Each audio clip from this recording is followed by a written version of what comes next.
Ciencias Naturales, primer año. Compuestos inorgánicos ternarios. Hola, bienvenidos a su programa Aprendamos en Casa. Hoy continuaremos estudiando los compuestos inorgánicos. Verán cómo se forman los compuestos inorgánicos ternarios. Además, estudiarán y aplicarán las reglas de nomenclatura que aprendieron en la semana anterior para nombrar algunos ejemplos de estos compuestos. ¿Recuerdan cuáles eran los compuestos inorgánicos? Los hidróxidos, las sales oxácidas y los ácidos hidrácidos. Además, al final verán algunas aplicaciones que tienen los compuestos inorgánicos. Veamos. La química inorgánica antiguamente se definía como la química de la materia inorgánica, pero quedó obsoleta al desecharse la hipótesis de la fuerza vital, característica que se suponía propia de la materia viva, que no podía ser creada y permitía la creación de las moléculas orgánicas. El nombre tiene su origen en la época en la que todos los compuestos del carbono se obtenían de seres vivos. De ahí, la química del carbono se denomina química orgánica. La química de compuestos sin carbono fue, por ende, llamada química inorgánica. Antes de pasar a estudiar los compuestos ternarios, vamos a recordar las reglas de los tres sistemas de nomenclatura. En primer lugar, tenemos el sistema de nomenclatura tradicional o clásico. Si recuerdan, en este utilizamos prefijos y sufijos para indicar los estados de oxidación de los átomos en la fórmula. Si el átomo solo tiene un estado de oxidación, no utilizamos un prefijo o sufijo, sino el conector de. Si el átomo ya posee dos estados de oxidación, entonces para el estado de oxidación menor utilizamos el sufijo oso y para el estado de oxidación mayor utilizamos el sufijo ico. Cuando el átomo ya posee tres estados de oxidación, vamos a utilizar para el menor estado de oxidación un prefijo que es hipo, más el nombre, y adicionamos al final el sufijo oso. Para el estado de oxidación de en medio, utilizamos solamente el sufijo oso. Y para el estado de oxidación mayor, solamente el sufijo ico. Ahora, si el átomo ya posee 4 estados de oxidación, utilizaremos otro prefijo.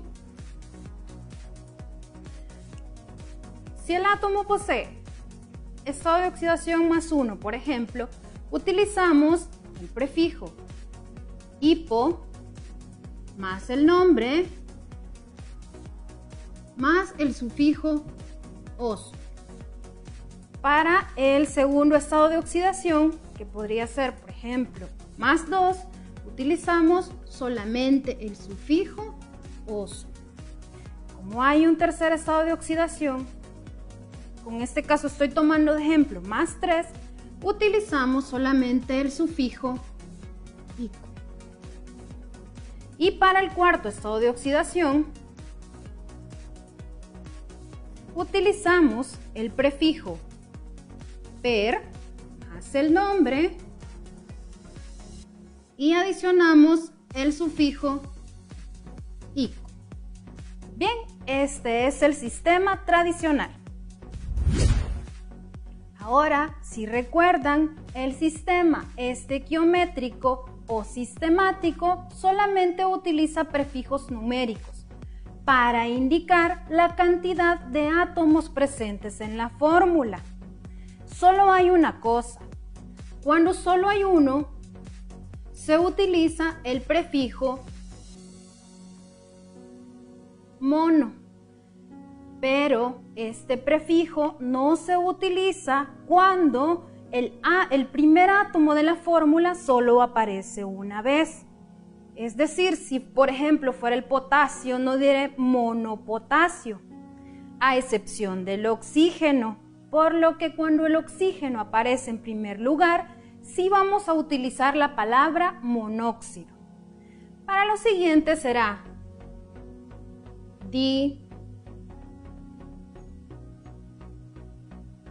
para el 3, tri, para el 4, tetra, y así sucesivamente.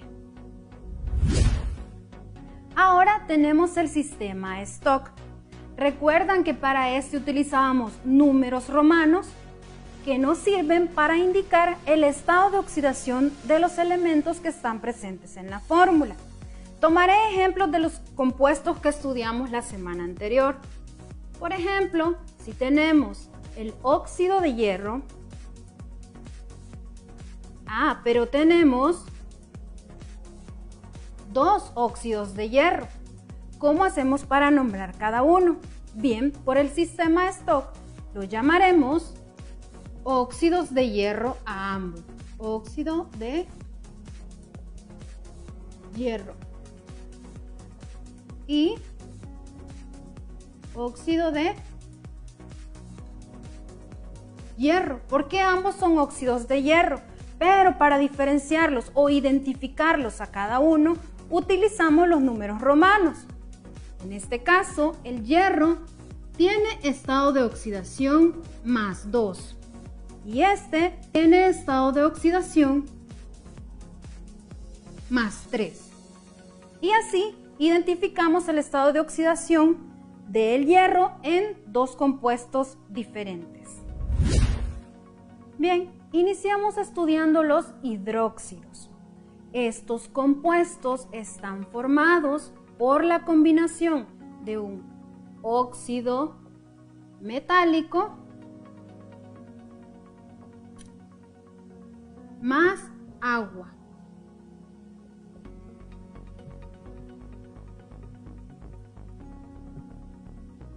Por ejemplo, podríamos combinar el óxido de calcio más agua y esto produce el hidróxido de calcio. Estos hidróxidos son los que comúnmente conocemos como bases. Si recuerdan, las bases tienen algunas características que los identifican, como por ejemplo que son viscosos o amargos. Bien, hay un integrante especial, es el ion hidróxido. Es un ion poliatómico formado por oxígeno e hidrógeno y posee una carga -1. Este es el que los identifica o es su grupo funcional. Veamos entonces cómo nombramos a los hidróxidos por los tres sistemas de nomenclatura. Ahora tenemos algunos ejemplos de hidróxidos. Nombrémoslo primero por la nomenclatura tradicional. Recuerdan que en esta utilizamos los prefijos y sufijos: oso, ico, hipo y per. En el primer caso tenemos al cobre. El cobre posee dos estados de oxidación y en este caso está trabajando con su estado de oxidación menor. Entonces, a estos compuestos les anteponemos la palabra hidróxido. Y como el cobre posee dos estados de oxidación y este es el menor, se llama cuproso. Recuerden que tiene el sufijo oso. Para este, como tenemos sodio y el sodio está en el grupo 1 de la tabla periódica, solo posee un estado de oxidación.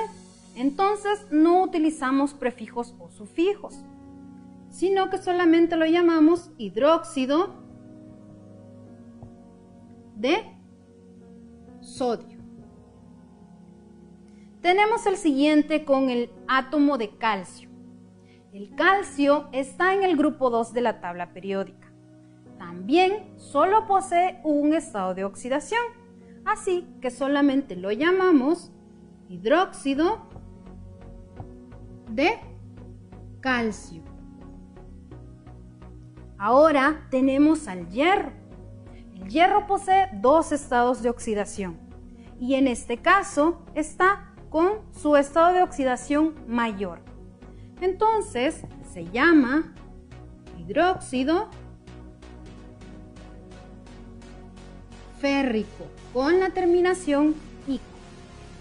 Y finalmente tenemos al magnesio, que también pertenece al grupo 2 de la tabla periódica. Entonces solo posee un estado de oxidación y lo llamamos hidróxido de magnesio. Pasemos entonces a estudiar la nomenclatura sistemática.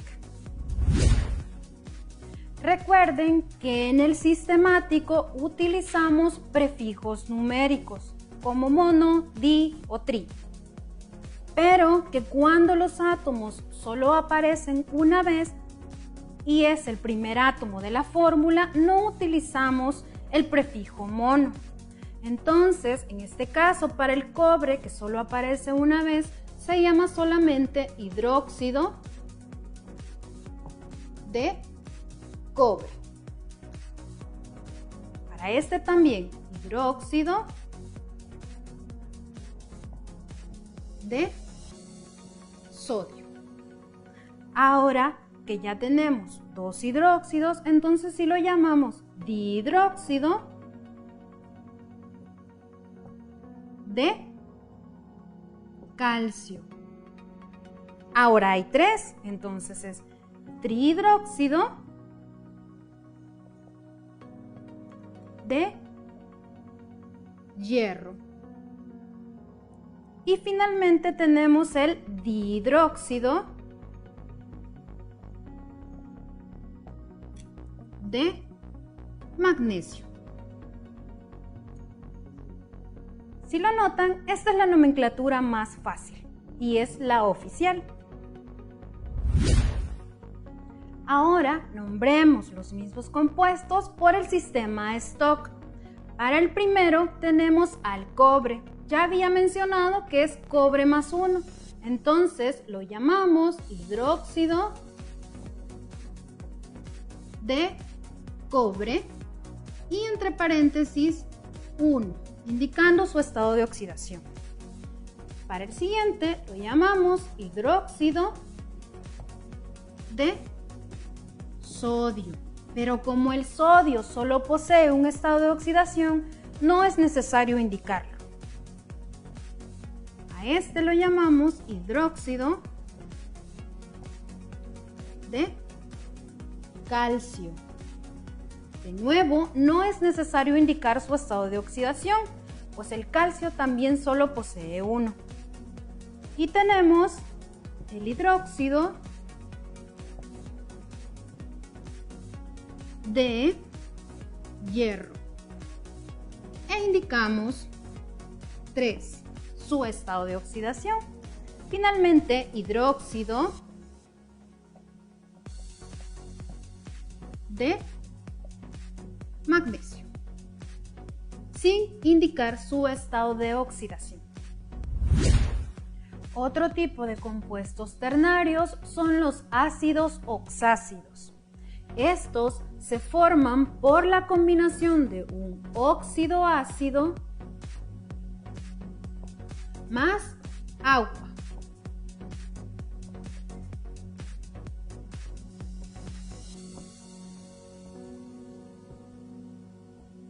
Por ejemplo, si tenemos al trióxido de azufre y se combina con agua, se obtiene este ácido. Veamos cómo se nombran estos compuestos.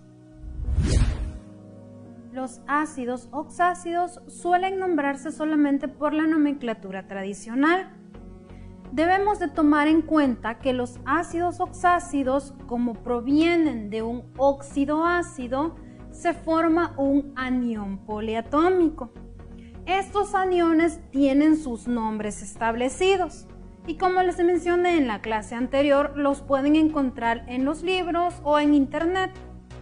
Entonces, en los ejemplos de ácidos oxácidos que tengo acá, he seleccionado el anión por el que están formados. En este caso tenemos al nitrato, sulfato, fosfito, carbonato y clorito. Es importante que para nombrarlos, lo primero que debemos hacer es escribir la palabra ácido en todos los casos. Luego, al anión de donde provienen se le cambia la terminación ato por ico. Y si la terminación es ito, se cambia a oso. Hagamos la prueba. Tenemos al ácido que viene del nitrato, entonces se llama nítrico. Luego tenemos al ácido que viene de sulfato, entonces se llama sulfúrico. Terminación ato cambia a ico. Luego tenemos este ácido que viene del ion fosfito, entonces se llama fosforoso. En este caso tenemos al ácido carbónico. Terminación ato cambia a ico. Y finalmente tenemos al ácido ito cambia a oso, cloroso. Bien, así es como se nombran los ácidos oxácidos. Las sales oxisales son compuestos ternarios que se forman por la combinación de un ácido oxácido más un hidróxido.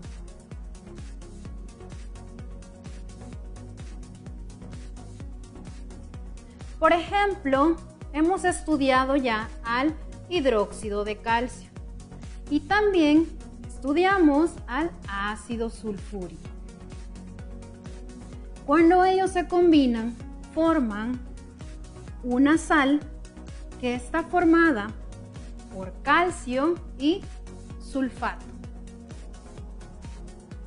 Y además en el medio se forma agua. Así es como se obtienen las sales oxisales. Ahora nombremos algunos ejemplos de sales oxisales, iniciando con el sistema de nomenclatura tradicional. Debemos identificar qué está formando la sal. Tenemos al calcio y en este caso tenemos a un ion que se llama sulfato. Aquí está. Entonces, por la nomenclatura tradicional, lo llamaremos sulfato de calcio. Recuerden no utilizar prefijos o sufijos, solamente el conector de, porque el calcio solo posee un estado de oxidación. Para el hierro tiene estado de oxidación +2 y está junto con el ion nitrato. Entonces se llama nitrato ferroso. En el siguiente tenemos al magnesio, unido a este ion que se llama carbonato. Entonces se llama carbonato de magnesio. Ahora tenemos al potasio. El potasio está unido al ion dicromato. Entonces se llama dicromato de potasio. Y finalmente tenemos al sodio, unido al ion hipoclorito. Y esta sustancia se llama hipoclorito de sodio, que es la que ustedes normalmente conocen como lejía. Ahora nombremos las mismas sales por la nomenclatura sistemática. Para este lo llamamos igual sulfato de calcio. Acá, como tenemos dos iones nitrato, se llama dinitrato de hierro. Este solamente carbonato de magnesio. Porque tenemos al ion carbonato y al ion magnesio solamente una vez. Luego tenemos al dicromato de dipotasio.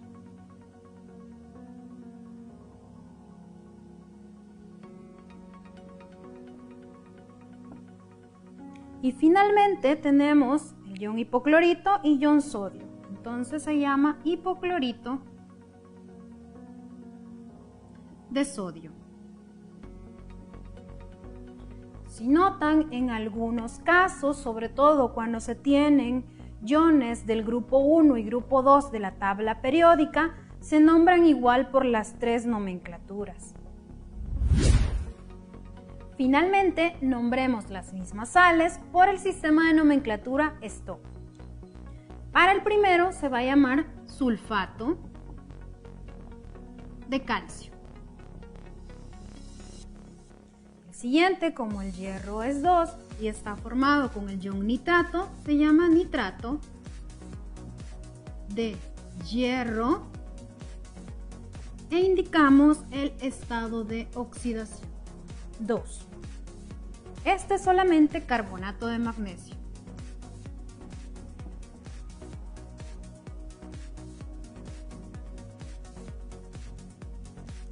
Este, de nuevo, se llama dicromato de potasio.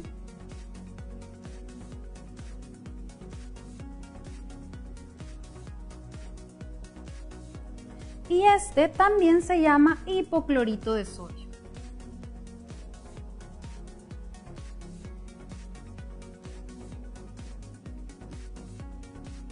Si logramos conocer la mayoría de átomos o iones poliatómicos, veremos que no es tan difícil nombrar las sales. El ion bicarbonato se puede combinar con un protón para formar ácido carbónico, absorbiendo así protones de la disolución y elevando el pH sanguíneo. El ácido carbónico, que se puede formar a partir de dióxido de carbono y agua, puede disociarse en protones y iones bicarbonato para proporcionar protones y bajar el pH sanguíneo. El ácido carbónico, que se puede formar a partir del bicarbonato, se convierte en dióxido de carbono y agua mediante una reacción enzimática muy rápida. El dióxido de carbono, por ser volátil, puede ser rápidamente eliminado del organismo en cantidades variables mediante la respiración. El hidróxido de magnesio, también conocido como leche de magnesia, es un antiácido de acción local que aumenta el pH del contenido estomacal. Se utiliza para el alivio de la acidez, indigestión y malestares estomacales. En la industria petroquímica, el ácido sulfúrico se utiliza para la refinación, alquilación y purificación de destilados de crudo. En la industria química inorgánica, el ácido sulfúrico se utiliza en la producción de pigmentos. El nitrato de sodio se da en la industria alimentaria como agente conservador de carnes procesadas. Además, se utiliza en la producción y manipulación del cromo y algunos derivados. También es usado como aditivo del cemento. esta clase estudiamos los compuestos inorgánicos ternarios, los hidróxidos, las sales oxisales y los ácidos hidráceos. También aprendimos cómo nombrarlos por los 3 sistemas de nomenclatura. Finalmente, conocimos algunas aplicaciones muy importantes sobre los compuestos inorgánicos. Pero hay muchos más. Si quieres saber más, puedes seguir investigando. Ponte a prueba. Los compuestos ternarios se clasifican en A. Hidróxidos, ácidos oxácidos, hidruros. B. Hidróxidos, ácidos oxácidos, sales oxisales. C. Sales oxisales, ácidos oxácidos, hidruros. Si elegiste B, muy bien, estás en lo correcto. El hidróxido de magnesio también es conocido como sal de Epsom, cal o leche de magnesio. Si elegiste C, estás en lo correcto.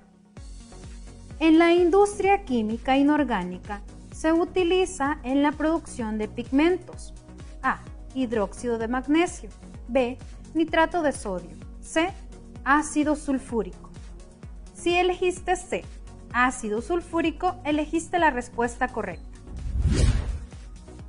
Muy bien, ha llegado el momento de que me despida de ustedes. Espero que hayan aprendido mucho. Y no olviden seguir sintonizando su programa Aprendamos en Casa.